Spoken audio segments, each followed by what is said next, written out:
By the end of this video, all the network devices you see here will be automatically discovered and ingested into NetBox.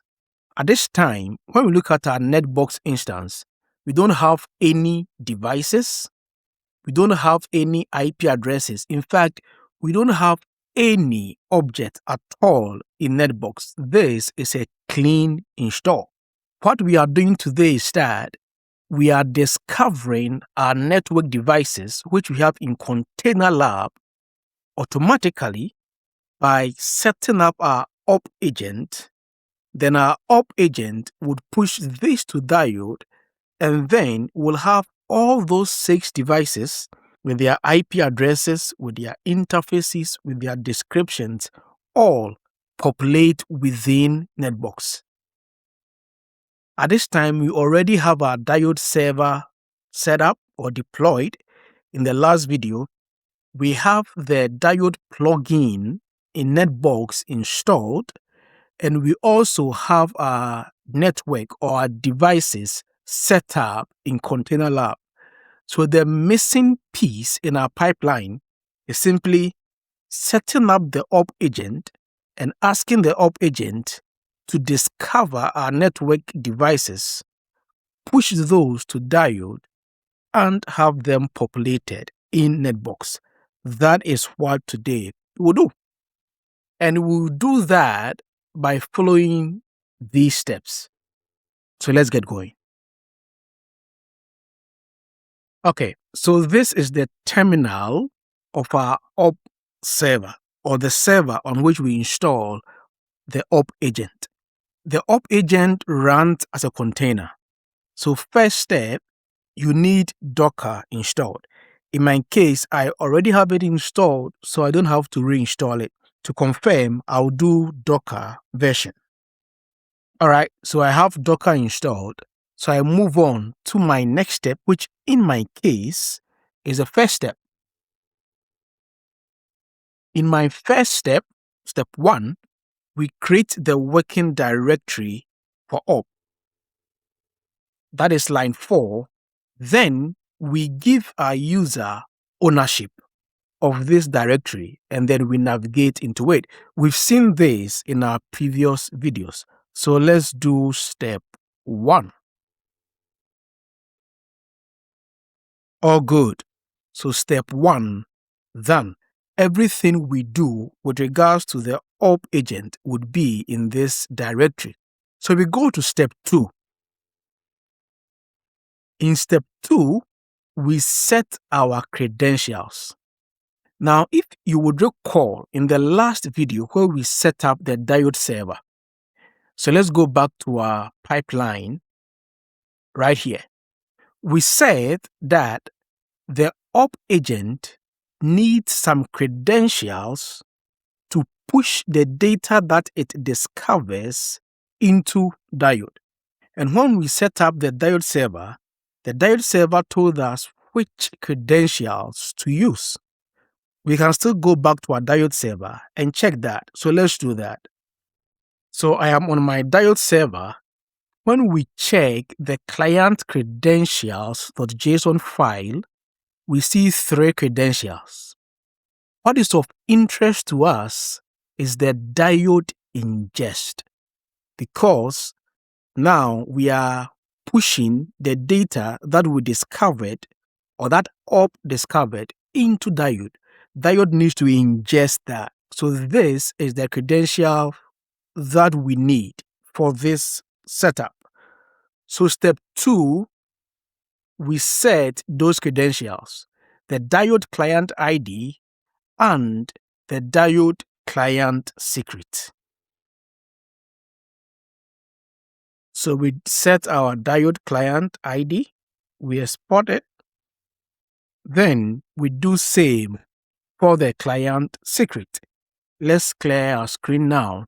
So if you go back to our steps, step 2, done.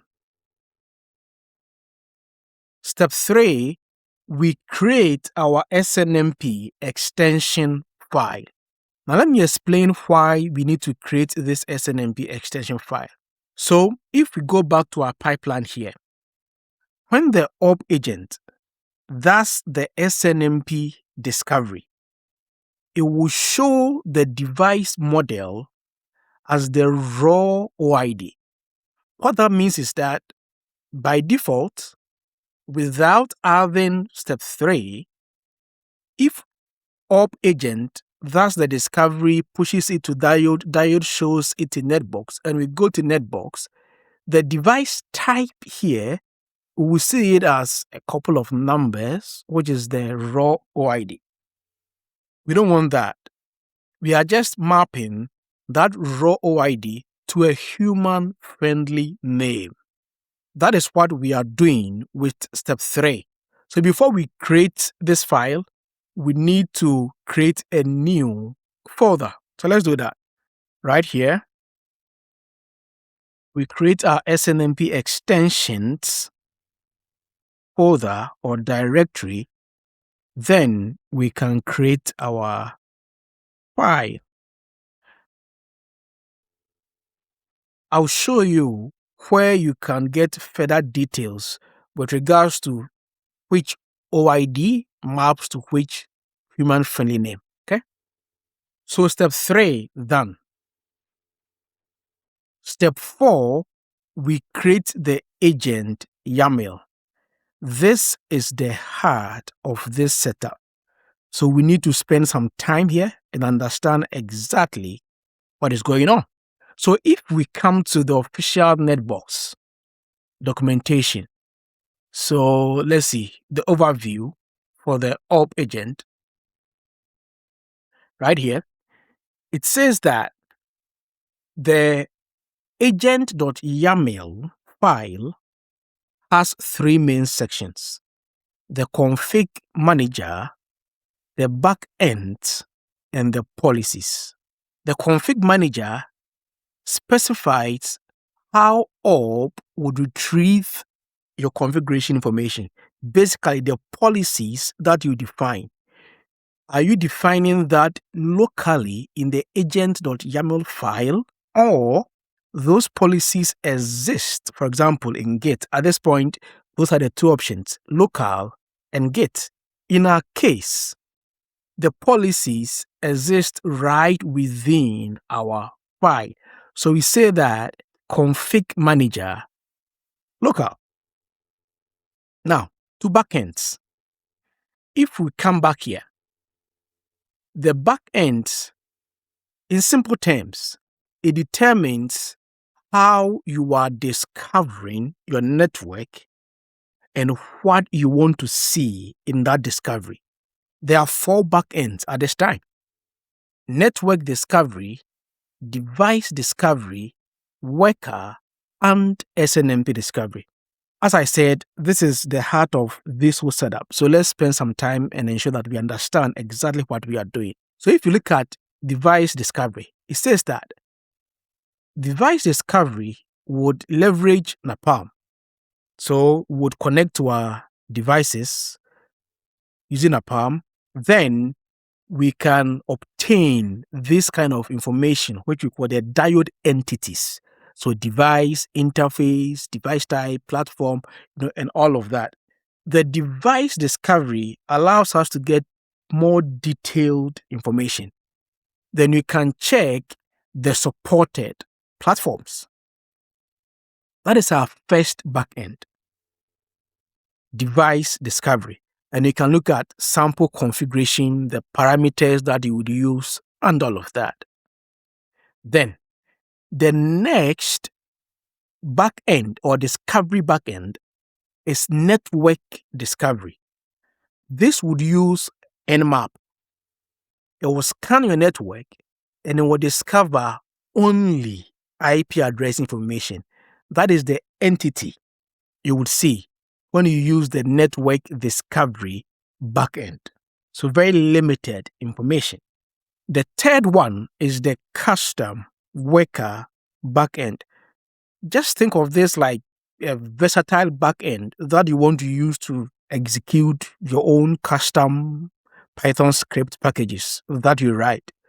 So it gives you options to extend the current backends if you have any custom Python scripts. Then, the last one is SNMP discovery. This would leverage the SNMP protocol and collect information. It has support for version 1, 2C, and version 3, and we can check the supported platforms. And these are the entities or the kind of information that we can pull. In our case, we are doing the SNMP discovery. We'll look at the NAPAM in a separate video. So let's look at how we can set up our SNMP discovery, or what we put in the agent.yaml file if we are doing SNMP discovery. So we would need the target of our diode server, because whatever information we discover, we should push to diode. Then we have to reference the client ID and the client secret, which allows us to communicate with diode. So if we come back to our agent.yaml file, that is what we are doing here. Then we indicate the name of the agent. Then we can define our policies. These are some of the parameters that we can use. We can configure a schedule such that the agent.yaml file or the policies would execute at regular intervals. So for example, if we add any new device, the cron job runs. At the next execution, the new devices will be discovered and ingested. We can have a timeout for the policies. We can have a timeout for SNMP. We can do all of that. And watch this. We have a lookup extensions directory parameter, which will allow us to reference the SNMP extensions file that we created. Then, if we scroll down, we have a sample configuration. The part that I want to highlight is the target. So there are different ways for you to reference your target. You can have the subnet, you can use a range, and if you are using a non-standard port, you can reference that. And if you want to override any defaults that you have, you can do that. So for example, maybe all our devices, or most, not all, most of our devices should have a particular role. But we have these subset of devices that should have a different role, but want to discover in the same agent.yaml file, you can do that. Then we indicate our SNMP protocol version and the community string. So step 4 is very important. So in my case, I have the SNMP discovery backend, and I have different parameters in our policies. It includes the schedule every 2 minutes because this is a demo or a lab. I'm referencing my SNMP extensions. I have some defaults, site, role, location, and I have some tags so that when I look at any object, I can be sure that this was discovered by this ORB agent. And I have my target. I'm using the range .1 to .254, and I have my protocol version and my community string. So let's proceed with step 4 and create our agent.yaml file. So we have our agent.yaml file created. Step 5, we pull the agent, the image for the agent. So let's do that.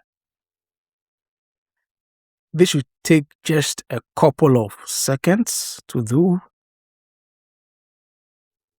So we've pulled our agent, which is step 5. Step 6, we have to run the agent. Now, there are a couple of things that we have to note here. The net equals to host here gives our container access to the host network.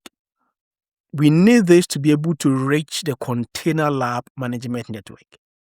Then, over here, we have the volume mount, which makes our agent.yaml and the extensions directory available inside a container.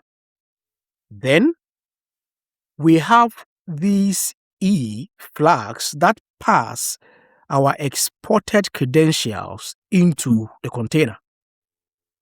So let's proceed and run our agent. Let me clear the screen first, so we can run our agent now with this command. Now, what this is doing is that it will first start the container. Then it would probe the IP range that we gave, which is this range, and attempt to identify any target. Basically, do we have any IP addresses or any devices that respond to SNMP here? Once it identifies those devices, which in our case should be 6 out of the 254, it will then proceed to do a proper scan of those devices and pull the various entities that we can within the SNMP discovery backend. All of this will take about 5 minutes to run, but of course, it will depend on how big your network is and how you referenced the targets right here. So if we look at this, we've applied the policy successfully. Now we have the target count, which is 254, and it is proceeding to do an SNMP probe scan just to figure out, okay, how many of these targets actually respond to SNMP. It says, look, our target count was 254, but the responsive target count is 6. Now that we have these, we are able to do proper scanning and ingest these and push to diode.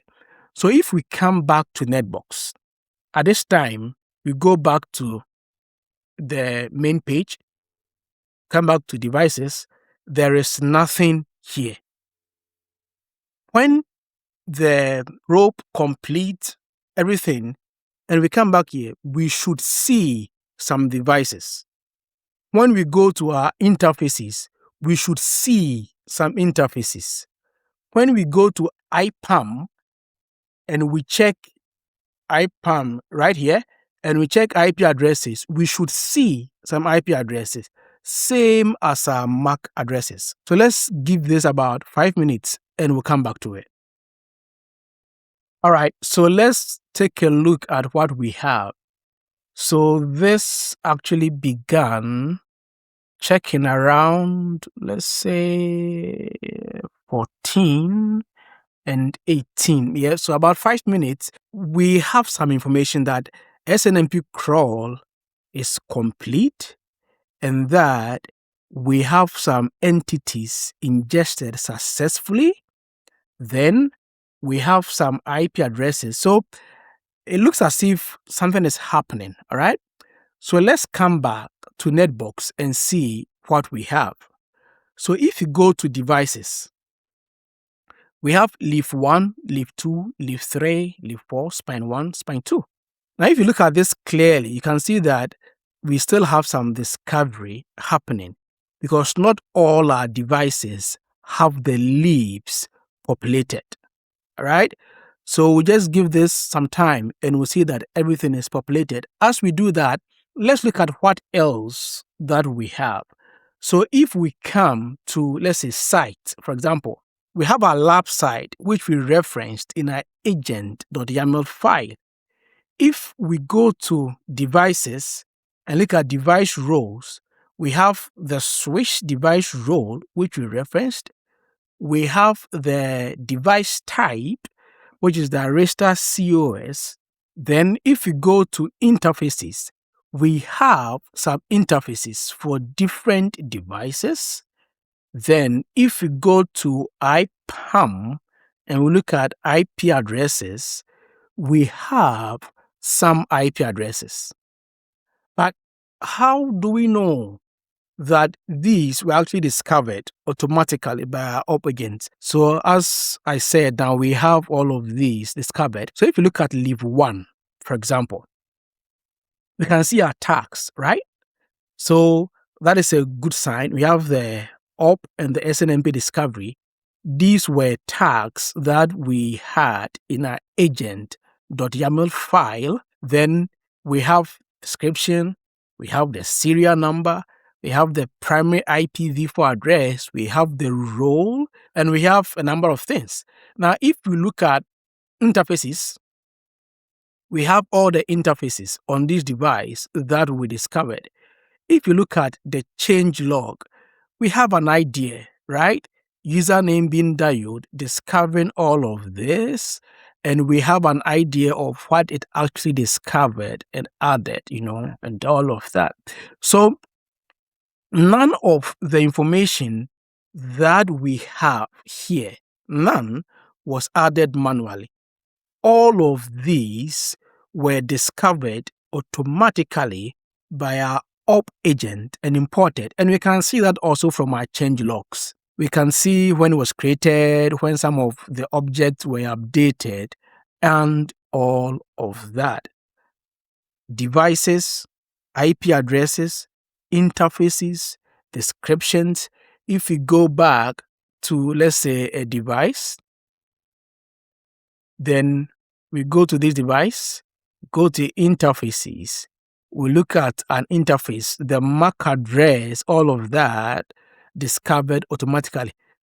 I said I would show you where you would map. So when you go to devices, we see the arista, the type here. It is because we did this, right? Here. And this file, I would reference it, or because the time you see this video is already there. So this file is in the video description, right? So you can look at your devices. You can see the OID, okay, of the various models and how you map to human-friendly names, different devices. So if you are doing Cisco, you can have all of these. All that you need to do is make sure that you set your SNMP extensions up right. So you have it. Our pipeline, where's our pipeline? We have it. Our pipeline end to end. We have our network devices right here, automatically discovered by our ORB agent, which we set up today, pushed into diode, and diode sends this into NetBox, and we see all of this rendered into NetBox nicely. That's your complete auto discovery pipeline. Container lab, ORB agent, diode, and NetBox all working together. If you found this useful, kindly like this video and subscribe to the channel. Thank you.